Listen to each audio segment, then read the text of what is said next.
నమస్తే. అయితే ఈ సోషల్ మీడియా వచ్చిన తర్వాత ఇన్‌స్టాగ్రామ్‌లు, యూట్యూబ్‌లు, ఈ ఫేస్‌బుక్‌లు ఇదంతా వచ్చిన తర్వాత చాలా దారుణాలు జరుగుతున్నాయి అబ్బా! చాలా పెద్దవాళ్ళున్నారింకా దాదాపు 80స్, 90 ఇయర్స్ ఉన్నోళ్ళు, 70 ఇయర్స్ ఉన్నోళ్ళు వాళ్ళందరూ స్వచ్ఛమైన మనుషులు గూడా ఉన్నారు ఇంకా. మన ఫాదర్స్ ఉన్నారు, ఫోర్ ఫాదర్స్ ఉన్నారు. ఇప్పుడు లేటెస్ట్ టెక్నాలజీ దారుణమైన విషయాలు, దారుణమైన మాటలు. అప్పుడప్పుడు ఫేమస్ గావాలని, ఫేమ్ గావాలని చిన్న తొందరగా అదైపోయి తొందరగా రియాక్ట్ అయిపోయి over emotions, fake emotions, popularity కోసం ఏమేమో మాట్లాడుతున్నారు. ముఖ్యంగా మహిళల గురించి చాలా పెయిన్ ఉంటదది. అది చెప్పడానికి కూడా రాదు. ఒక స్త్రీ ఇప్పుడు నా నా దృష్టిలో అయితే ఒక స్త్రీ, ఒక ఆడది, అమ్మ, ప్రకృతి, దేవత వీటికి ప్రతిరూపంగా మనం ఆడవాళ్ళని చూస్తాము.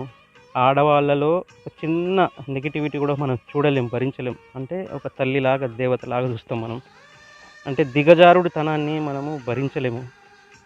అయితే ఎంత తక్కువ ఆడవాళ్ళ గురించి మాట్లాడుకుంటే అంత మంచిదబ్బా!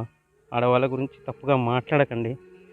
ఆడది తప్పు చేస్తే లోపల కుమిలిపోండి, బాధపడండి, దూరంగా ఎళ్లి ఏడవండి.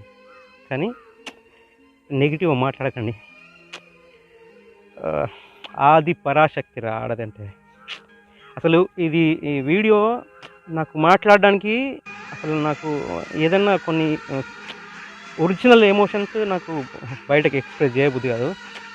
బట్ ఇదంతా రప్చర్ చూస్తుంటే చాలా బాధ అనిపిస్తది. మాట్లాడకండిరా ఆడవాళ్ళ గురించి.